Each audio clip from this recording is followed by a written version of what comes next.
Hi, and welcome back to week 5 of Developmental Psychology Spring 2025. This week, we're going to talk about Chapter 9 and 10. This lecture is on Chapter 9, Physical and Cognitive Development in Middle Childhood. Let's start with our learning objectives.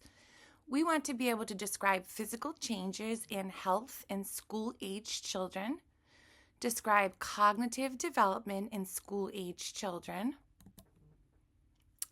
explain how language abilities continue developing in school-aged children, summarize children's adjustment to school and influences on school achievement, and describe how schools educate children with special needs.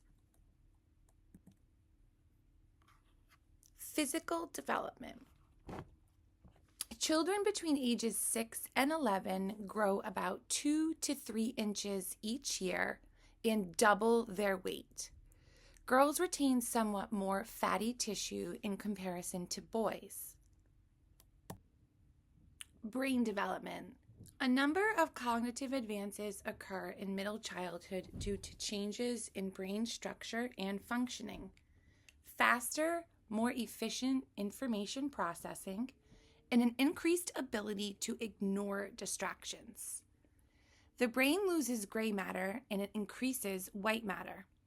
Connections between neurons thicken and myelinate. That's that thick coating over the spinal cord. The volume of the cortex changes, peaking in late childhood. Health, fitness, and safety. 6 to 13-year-olds require 9 to 11 hours of sleep a day, and many do not get this amount. The recommended calories per day for school children, 9 to 13, ranges from 1,400 to 2,600, depending on gender and activity level.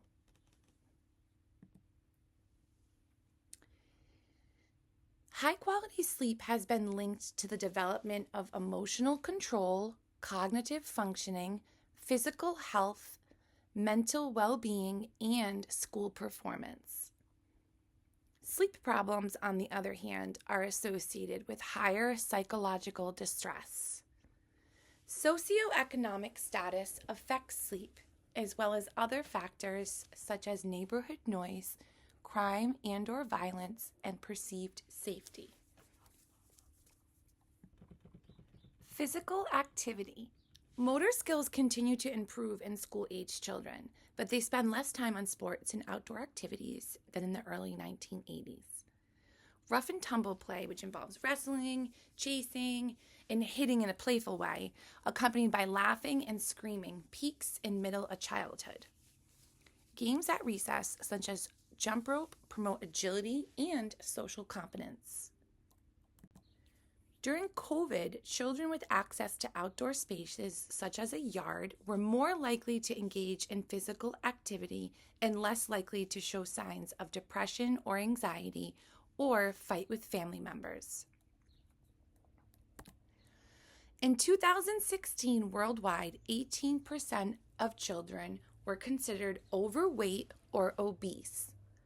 While overweight and obesity were once considered problems of high income in urban countries, low and middle income countries are now affected as well. Many of these countries carry a double burden of obesity and overweightness, as well as undernutrition at the same time, all within their population simultaneously. In the United States, about 19.3% of children between 2 and 19 are obese, and another 16.1% are considered overweight. Boys are slightly more likely to be overweight than girls. Being overweight is more prevalent among Mexican American boys and non-Hispanic Black girls. Obesity is caused by inherited tendencies, too little exercise, and too much of the wrong foods. Adverse effects of obesity include depression and low self-esteem, falling behind in physical and social functioning, and high cholesterol and blood pressure, putting obese children at risk for chronically high blood pressure, which is called hypertension, in adulthood. Preventing weight gain is easier, less costly, and more effective than treating obesity. Recommendations include less time in front of media, changes in food labeling and advertising, education on making better food choices, and more time exercising. Acute medical conditions, which are occasional short-term conditions like infections and warts, are common in middle childhood. Children without underlying medical conditions are at less risk with COVID-19. An estimated 12.8% of U.S. children have or are at risk for chronic medical conditions that persist for 3 months or more. Two chronic conditions that have been increasingly common are asthma and diabetes. Asthma is a chronic respiratory disease with sudden attacks of coughing, wheezing, and difficulty breathing. More than 7.2% of U.S. children and adolescents have been diagnosed with asthma. Its prevalence has leveled off in developed countries, but is increasing in developing countries. Diabetes involves high glucose in the blood due to defective insulin production. In 2023, about 280,000 U.S. children have been diagnosed with diabetes. Accidental injuries are the leading cause of death among school-age U.S. children. About 23,000 children each year suffer serious brain injuries from bicycle accidents, and as many as 88% could be prevented by using helmets. Protective headgear is also vital for baseball and softball, football, roller skating, and snow sports. Cognitive advances in middle childhood. According to Piaget, at about age 7, children enter the stage of concrete operations, involving logical but not yet abstract thinking. Advances include spatial concepts, causality, categorization, inductive and deductive reasoning, conservation, and number. School-aged children's better understanding of spatial relationships allows them to interpret a map, find their ways to and from school, estimate times, and remember routes. Another key development in middle childhood is making judgments about cause and effect, such as understanding that balance scales are affected by the number of objects on each side of the scale. Categorization.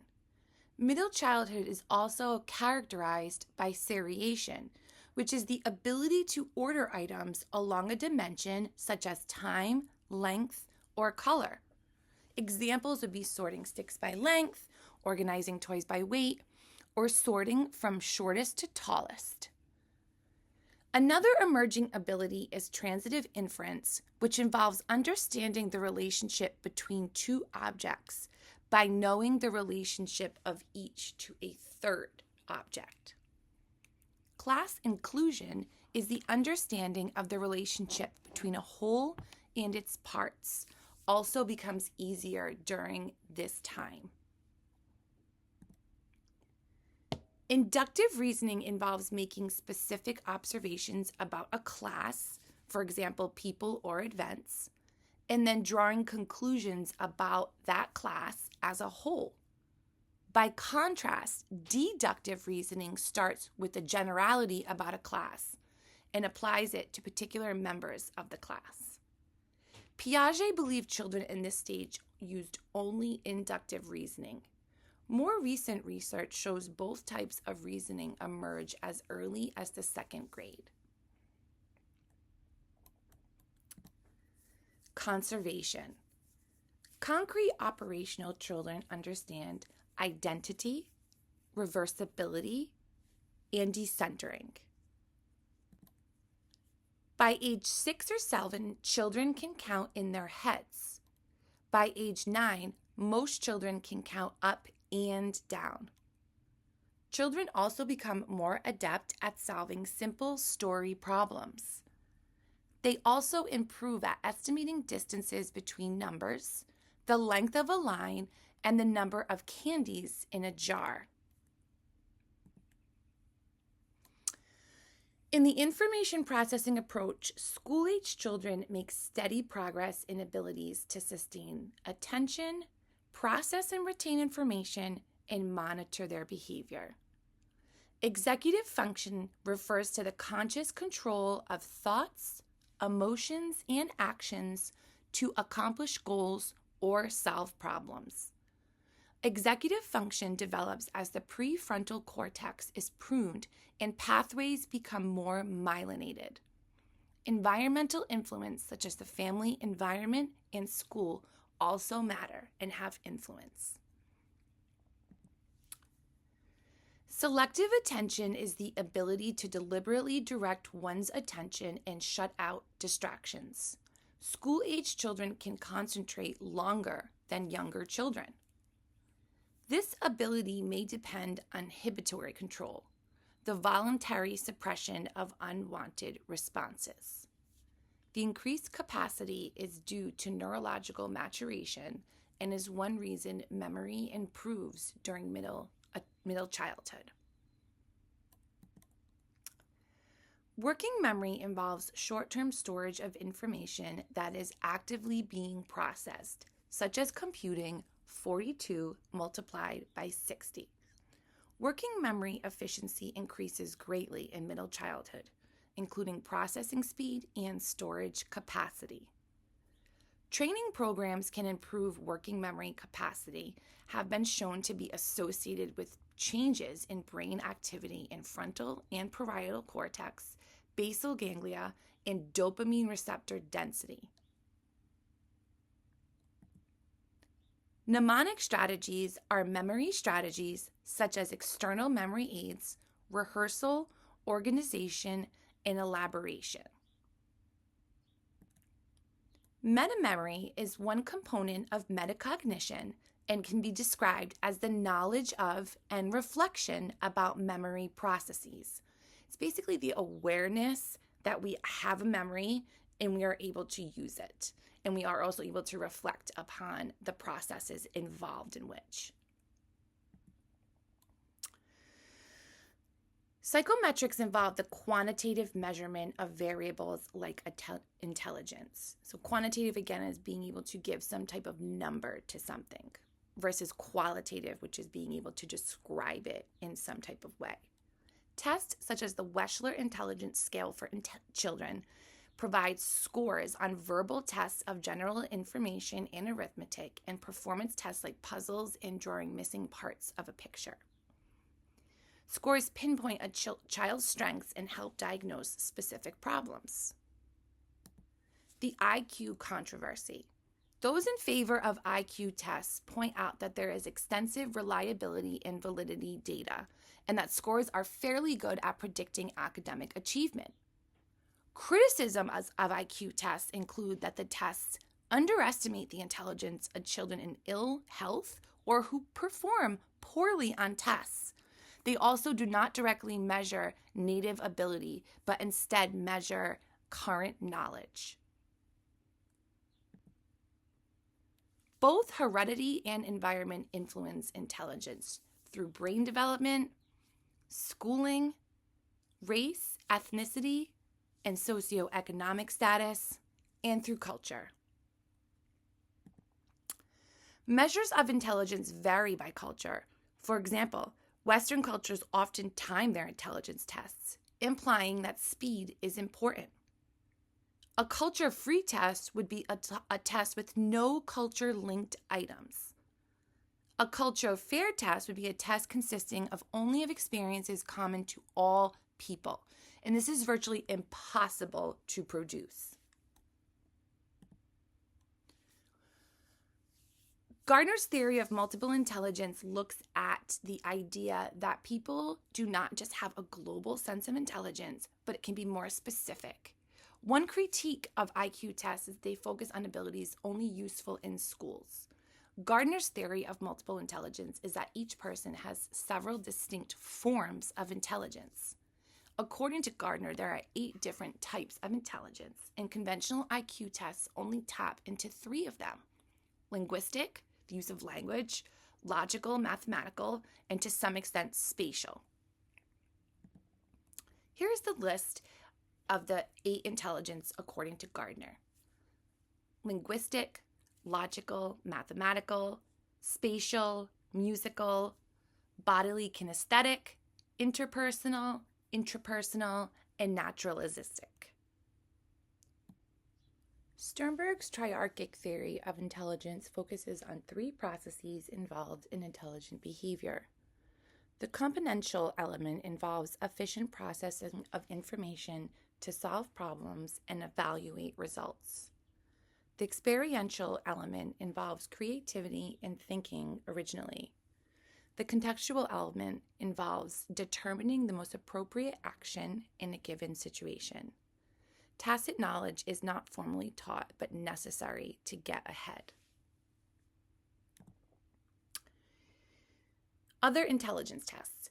The Kaufman Assessment Battery for Children evaluates cognitive abilities in children with diverse needs like autism and hearing impairments. Dynamic tests based on Vygotsky's zone of proximal development emphasize potential rather than past learning. Vocabulary, grammar, and syntax.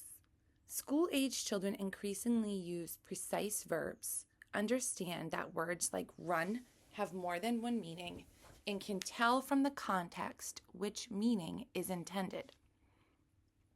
Figures of speech like similes and metaphors become increasingly common.